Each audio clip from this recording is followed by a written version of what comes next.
নমস্কার বন্ধুরা, সবাই কেমন আছেন? আশা করি সবাই খুব ভালো আছেন। তো আজকে অনেকদিন পরে চলে আসলাম একটা রান্না নিয়ে। তো আজকে আমি করছি চিংড়ি পটল পোস্ত। তো চলুন বেশি কথা না বলে রেসিপিটা শুরু করি। কড়াইটা আমি গরম করে নিয়েছি। এবার দিয়ে দিচ্ছি পটল ভাজার জন্য পরিমাণ মতো সরষের তেল।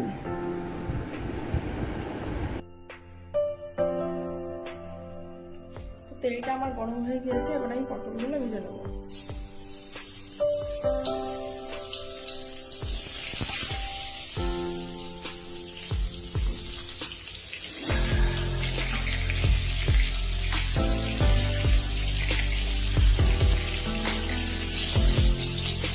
পটলগুলোকে আমি লাল লাল করে ভেজে নেব।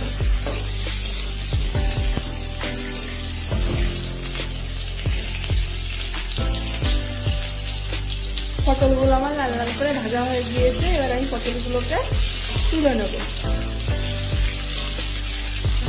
তো পটলগুলোকে আমি এবার তুলে নিচ্ছি।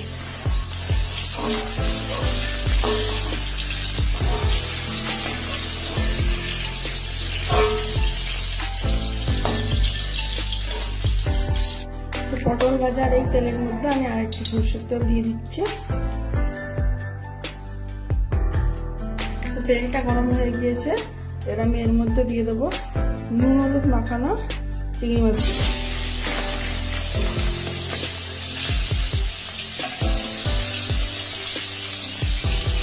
চিংড়ি মাছগুলোকে হালকাভাবে ভেজে নেব।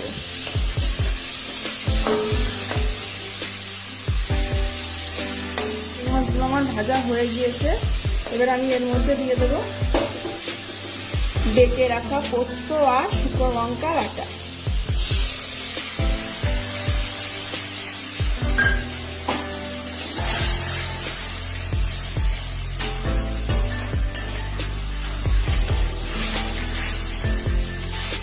এবার এর মধ্যে দিয়ে দিচ্ছি পরিমাণ মতো লবণ।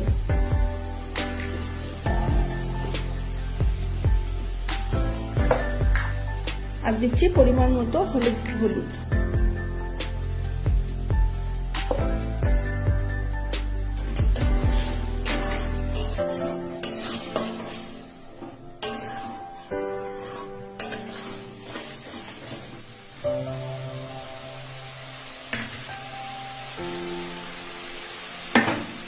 তো এই মশলাটার মধ্যে এবার আমি দিয়ে দিই ভেজে রাখা পটলগুলো।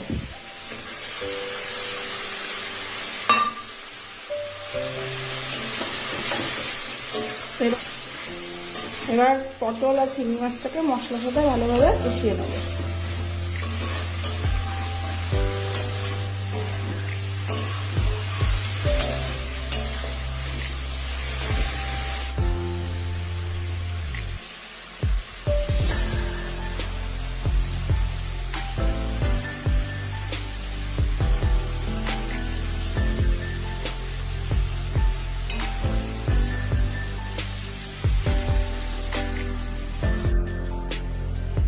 দেখুন মশলাটাকে আমার ভালোভাবে কষানো হয়ে গিয়েছে, এবার আমি এর মধ্যে দিয়ে দেবো সামান্য পরিমাণে জল।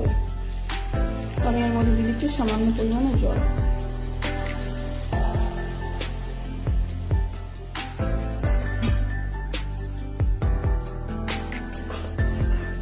আমি এবার ভালোভাবে মিশিয়ে নিচ্ছি।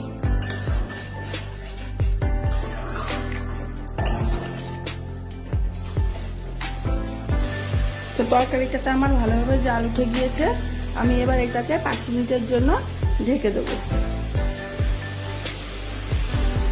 হয়ে গিয়েছে, ঢাকনাটা খুলে দেখি।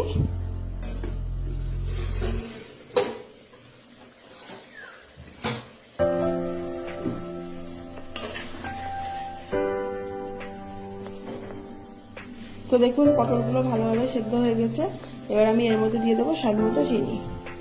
তো দিয়ে দিচ্ছি স্বাদ মতো চিনি। তো এবার ভালোভাবে একটু নাড়াচাড়া করে নিই।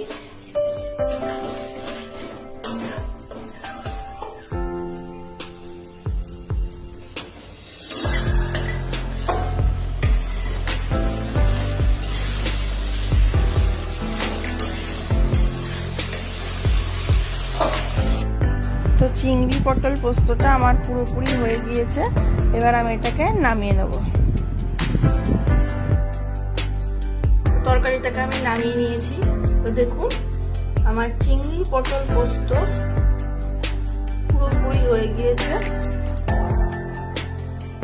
তো ভিডিওটা আর বেশি বড় করছে না, যদি ভালো লাগে তাহলে অবশ্যই একটা লাইক করবেন, কেমন লাগলো সেটা আমাকে কমেন্টে জানাবেন, আর অবশ্যই আমার চ্যানেলটিকে সাবস্ক্রাইব করে পাশে থাকবেন। তো thanks for watching, bye bye.